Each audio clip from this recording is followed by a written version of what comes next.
আজকে অনেক দিন পরে সমুদ্রের ধার দিয়ে একটু বেড়াতে এসেছিলাম। তো ভালোই লাগলো, অনেকটা সময় কাটালাম এখানে।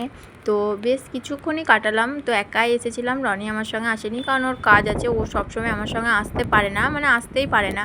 তো আমি ভাবলাম যে আমরা কোথায় থাকি তোমার সাথে একটু শেয়ার করি সেই লোকেশনটা। তো ভিডিওটা শেষ অবধি দেখতে থাকো, আমি তোমাদেরকে সবটাই বলছি। তো দেখো, এইখানে গচ্ছিকার হাউস বলে লেখা আছে, তোমরা নিশ্চয়ই দেখতেই পাচ্ছ। এই বিল্ডিংটায় আমরা থাকি, আর পাশেরটা হচ্ছে হরাইজন। তো এখানেও দুটো তোমার পার্ট আছে, একটা এসি আর একটা নন এসি। তো নন এসিটা হচ্ছে আমাদের, আর নন এসির মধ্যেও 2-4টে এসি রুমও আছে। তো এখানটায় মানে সামনেই একদম সমুদ্র। তো মানে রাস্তার ওই পারে হোটেল আর এই পারে হচ্ছে সমুদ্র। দেখো, তোমরা দেখলেই বুঝতে পারবে, মানে খুবই কাছে।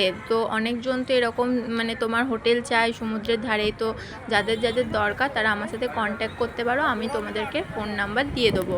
তো এইখানে না দুটো বড় বড় রেস্টুরেন্ট আছে, একটা সাদে আহ্লাদে আর একটা 16 আনা বাঙালি। তো মানে তোমার মানে এখানে খাবার দাবারও মানে তোমার কাছেই পেয়ে যাবে তোমরা হোটেলের। আর এদিকটা হচ্ছে স্বর্গদ্বারের রাস্তা, আর এখানে আছে লাইট হাউসের এই দিকের রাস্তাটা। তো তোমরা নিশ্চয়ই মানে ভিডিওটা দেখে বুঝতে পারলে হোটেলটা কোথায় আছে। তো যার যার মানে তোমার রুমের প্রয়োজন হবে পুরী এলে, তো আমার সাথে কন্ট্যাক্ট করতে পারো, আমি তোমাদেরকে ফোন নাম্বার দিয়ে দেবো।